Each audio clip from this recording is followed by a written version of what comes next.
araw. Nandito ako ngayon sa Escolta, Manila, and I'll be reviewing this Nothing Phone 2A after a year. Kung kamusta ba yung camera capabilities niya, if it still holds up na ngayon na milalabas na nating Phone 3. So, tara! Let's take photos here in Manila.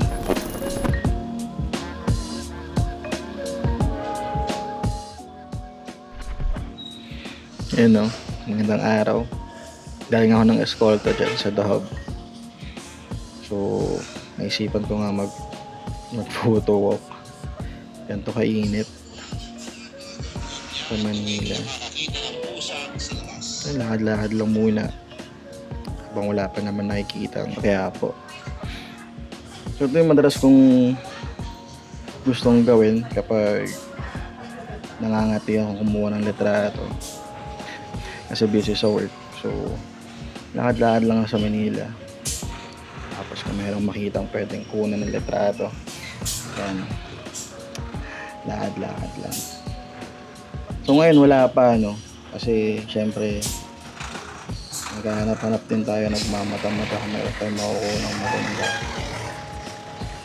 Ito pa kaya po na to, galing ng LRT. Kasi to, may nakita ako dito pala, yan, yung unang litrato. Natuwa ako kasi para siyang ahas yung pagkakalagay ng mga baso. So tignan nyo yung mga kwek-kwek, ang ganda ng pagkakalagay niya. So tignan nga ako ni Kuya. Yan ang street photography, no? Parang tinitignan ka ng mga tao-tao ng ginagawa mo. So yun lang, mabilis na pitek, lakad ulit. Yung mga time na sobrang init sa kaya po kasi sobrang siksikan pa. Ito yata yung hindi pa mayor si Cisco, ano. Sobrang init ito kasi nakitim pa ako. So parang grabe lang yung pawis ko. Tagaktak lang talaga. So nga haba ng mga pila yata. Ito yung sa mga hotdog. So yun lang. Lakad ulit. May photo walk nga, no. Ayun, pila ulit yan ng pagkain. Magic water yata. Ayun. Grabe. Papareklama mo. So, lakad-lakad lang. Kung merong makita. Ayan. Tapos nung time na to, ayan, may nakita akong artista. Na-reincarnate yata. Si Chita, eh. Hi guys, Andiyan ako sa tubig lang. lagi kayong nasa mabuting kalagayan guys. Hulaan nyo kung asan ako. Hulaan nyo o hindi. Sabihin ko na, nasa Carnido ako. Pupunta ako kay Nining B. Diba, si Nining B nga daw. Hindi. Doon, Nining B. Kulit lang sa Manila, eh, no? Sino makikita mo sa daanan. So yun lang din yung gusto ko sa nating phone, gaano ka-sharp yung details niya. Pag malinaw, pag maliwanag yung subject, pag tirik yung araw. So mas maraming ilaw na pumapasok. Kaya sobrang sharp din yung mga kuha ko dyan. Also pala hindi ako naka manual yata nito. So run and gun lang talaga. Lakad-lakad lang ulit. Sino makita? Ayan, diba? Medyo nakakailang pag bago kang photographer. Ayan, nakita ko si nanay. Actually, dati nagko-photo walk na ako. Ito rin sa mga paborito kong subject. Yung mga nagbebenta ng kandila.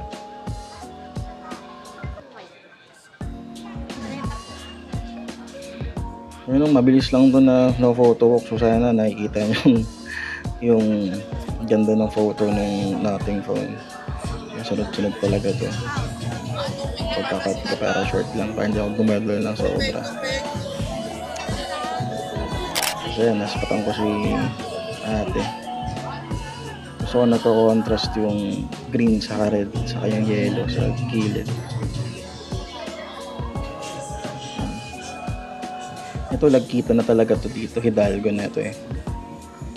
So, mga pumupunta nagpapagawa ng camera sa Hidalgo, alam niyo yan kung gaano kasikip dyan. Tumbok na niya SM. So, dito rin sa nating phone, kahit na mag 2 times na zoom ka, hindi ganun ka nababasag yung quality niya. So, hindi nyo isa sa gusto ko dito sa camera ng cellphone na to. Tapos yan, hindi ko na talaga tayo sa Kuya Dong. Nagpa-check up na rin ako ng camera dito, so nagpalinis. Ayan. Tapos ayun, naman, balik tayo. So interesting sa akin itong mga nagkargador, no? Ikot-ikot sila. Sino nagsabi? Kuya, napatingin sa camera. Tapos ayun. Tapos ito si Kuyang may hawak ng balon. Nakakala ko mawawala na siya kasi kanina naspatan ko na siya eh. Yung una akong umiikot. So, kunwari, tingin-tingin lang.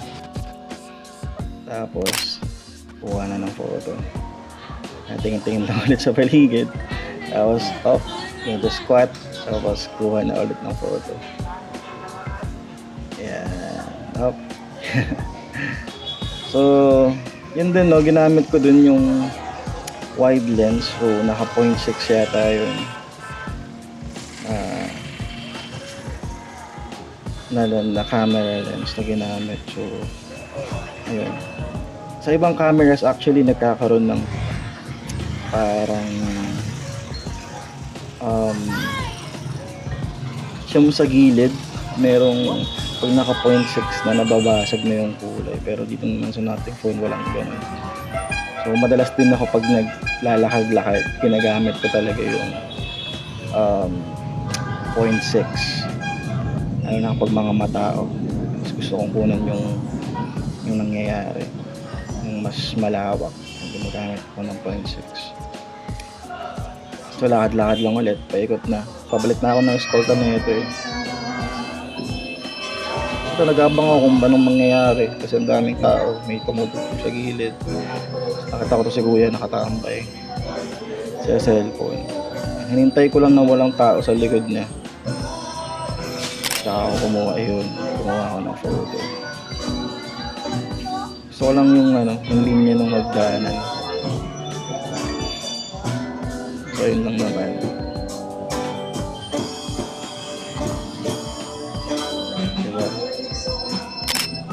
Konti na lang yung mga lugar na merong nagbabask. Kaya solid yan sila Kuya dyan. So yan, hindi ko na saan ako pupunta niyan. Pero ayun, naisipan ko na lang bumalik. Sobrang init. Isa pa pala, kaya ako minasa escolta kasi kailangan ko magpagupit. So kita nyo naman dyan sa buhok ko, medyo mahaba pa yan. So yan, lakad-lakad lang makita. Tapos dito, ito na yung building ng Bank of the Philippines Island.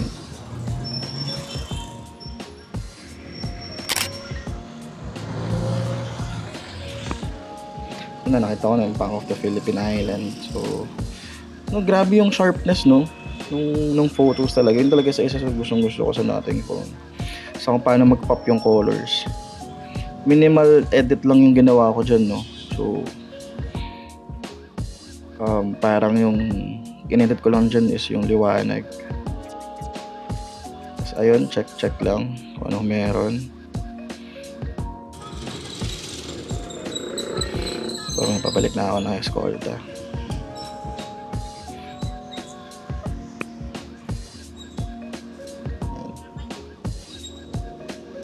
Nakita ko na naman dito yung corner ng building. Details. Kaso wala, nasa Pilipinas tayo, so maraming kable ng kuryente. So, ayun. Diba? Alam mo lang talaga na pauwi na. Pabalik na ng The Hub. pero hihirit pa rin yan. Kasi nakita ko rin naman yung mga windows dito sa gilid. Ang gano'ng kaganda.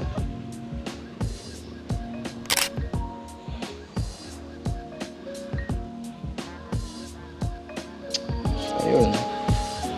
Yun lang. So, hi. We're back here sa Escolta at fortunately umulan. So, mahirapan tayo mag-photo walk na. But then, sa pagtatapos ng video na to, I would like to, alam mo yun, commend this phone. Kasi ang ganda niya eh. Talagang, parang sa iba siguro nakukulangan sila sa quality ng phone na to. Pero sa price and sa quality ng photos na kaya niyang ibigay, for me, swak na siya. Like, it's a bang for the buck. Kasi, alam mo yun, nagagawa niya lahat eh. The crisp photos, yung sharp details, nakuha niya lahat. At I hope you guys enjoyed sa short photo walk kahit na sobrang short lang niya kasi sobrang daming tao sa Quiapo kanina. But then, ayun, masasabi ko ba na kaya niya pa rin makipaglaban sa ibang phones ngayon, lalo na may darating na bagong Nothing Phone 3 and also the Nothing 3A saka 3A Pro. For me, yeah, kaya pa ito makipaglaban kasi alam mo yun, napakaganda nung quality, the build. Ako, I live my life sa pag-risk ng walang case kasi napakaganda ng build quality na natin. So ayun lang, I hope you guys enjoyed this short photo walk with me and I hope to see you guys next time. Bye-bye!